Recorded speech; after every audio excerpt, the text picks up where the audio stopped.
I kept saying, Lord, please, whatever you need me to do, Jesus, whatever you need me to do, don't take my grandson, please.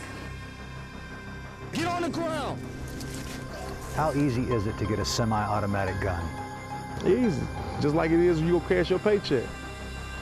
You could come out the door in broad daylight, you can see people shooting across the street back and forth from each other. Childhood friend of mine was gunned down, murdered, shot 12 times right here, died right here. You can still see his blood in the concrete.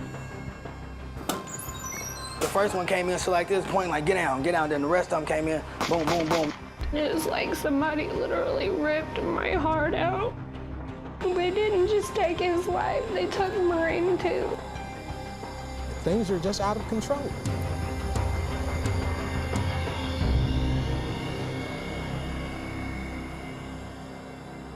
Some of the deadliest neighborhoods in the country are right here in the St. Louis area. Tonight, News 4 Investigates goes beyond the headlines and the police crime reports. We dig into the root causes of violent crime and show what's being done about it by investigating a vicious cycle, broken homes, deadly streets, and shattered lives. We thank you for the life and the legacy of Sister Naya. Yes, Lord. Even when you place it Yes, Lord. in the hands of God. God, we ask you that you will meet all of us, bless all of us, Please, look Jesus. over all of us, Please, Jesus.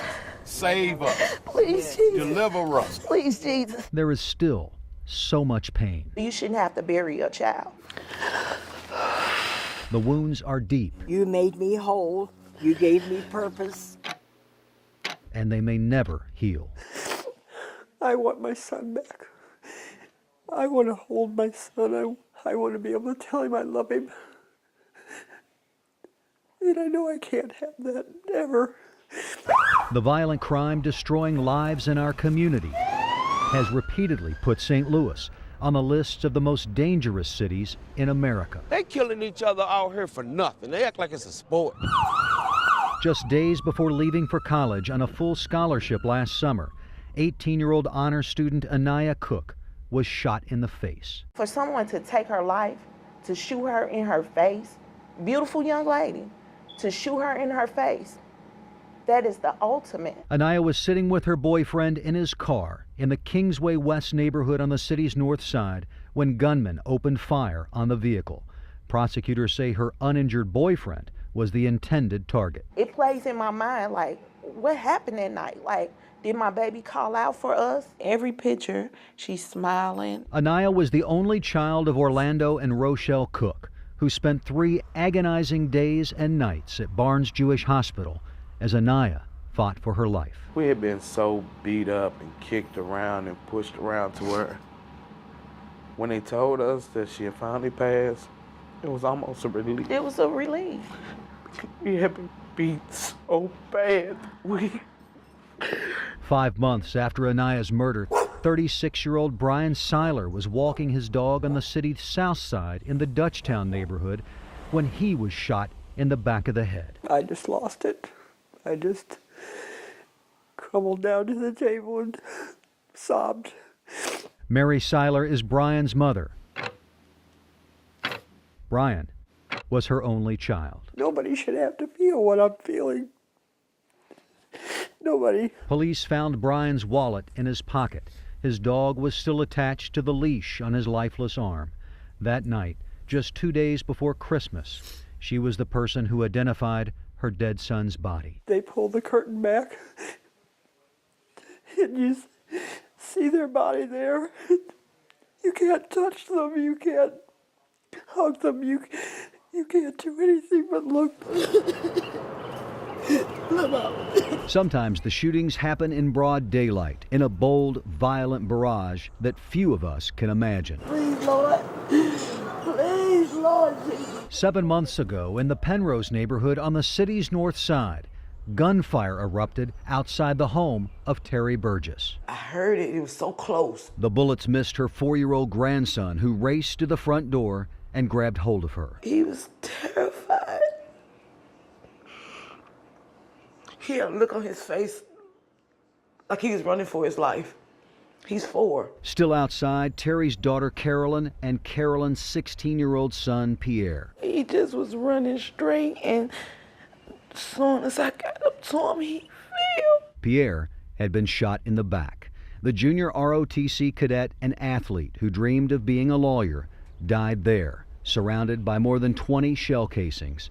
He had taken 2 younger cousins to the store for candy bars. I just wish I wouldn't have never called him to go down the street to the store, because he would never been down there. It's sad that nobody's surprised when a 16-year-old is gunned down. I need everybody behind this tape. Researchers have repeatedly documented that violent crime, especially murder, is far more likely to happen in urban neighborhoods with extreme poverty, low levels of education, high unemployment, low percentages of home ownership, bad schools or closed schools that can add to a feeling of unrest, abandonment, and a lack of accomplishment, and families headed by single parents who move frequently, which creates even more instability.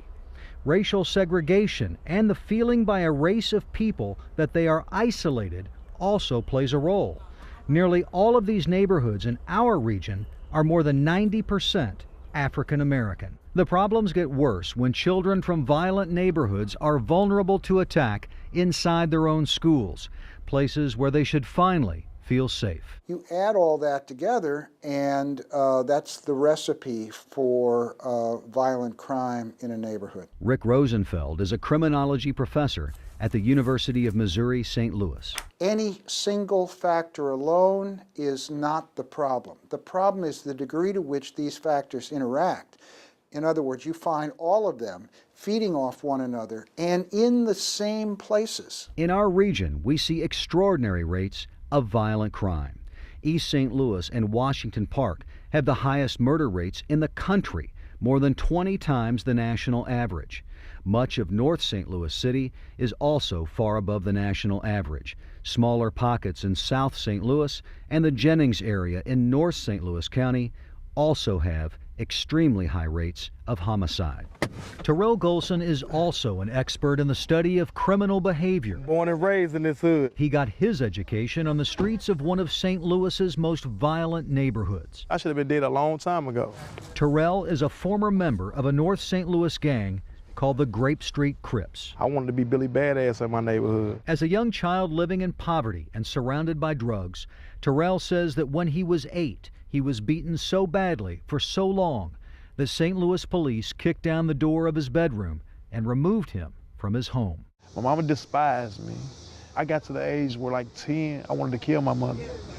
I literally found a 22 through one of the dope fiends in the neighborhood, wanted to get 2 stones for a 22. He says a friend stopped him from using that 22 to shoot his mother, but Terrell's anger didn't go away. This is all I knew. Despite being removed from the neighborhood and given another chance, he still came back and joined the gang, believing it was his only family. Well, my mama gave up on me. Why would anybody else want me? And I came from my mom. During his years as a Crip, his rap sheet grew to include more than 40 arrests, including ones for shootings, assaults, armed criminal actions, and even 2 murders.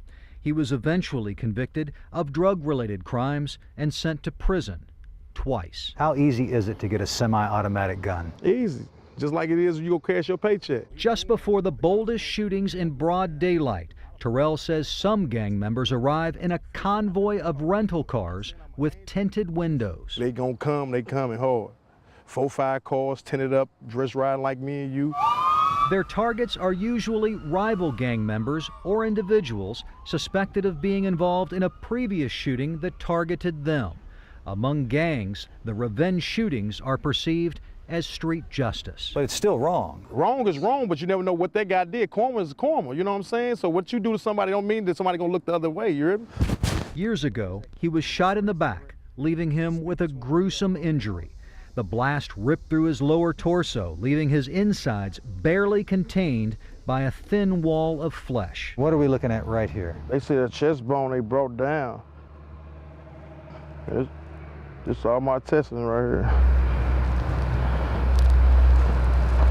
After he was shot, he says the gang members he almost died for weren't there for him, not at the hospital or during his years behind bars. That ain't got me nowhere, man. My block, Grape Street, ain't did nothing for me, man. Now he wears any color he wants, even red, the color of his former enemies, the Bloods. I once was one of y'all, you know what I'm saying? So everybody have a story to tell, and I got a story. Now Terrell Golson is visiting classrooms with other former gang members as part of a program sponsored by the group Better Family Life.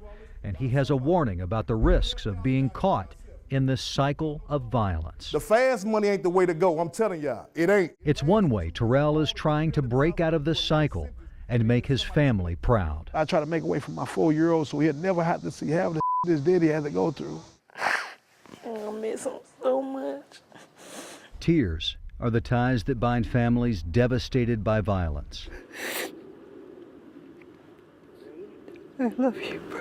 In the graveyards, I just kept screaming, God, no, God, no, God, no, God, no. family rooms, and on the streets. Stop the violence, Lord Jesus, Yes, and replace it with love. Grieving families are praying We ask and pray. Amen. Amen, amen. for a safer St. Louis. She has touched so many people's lives when she was here and not here that her death won't be in vain.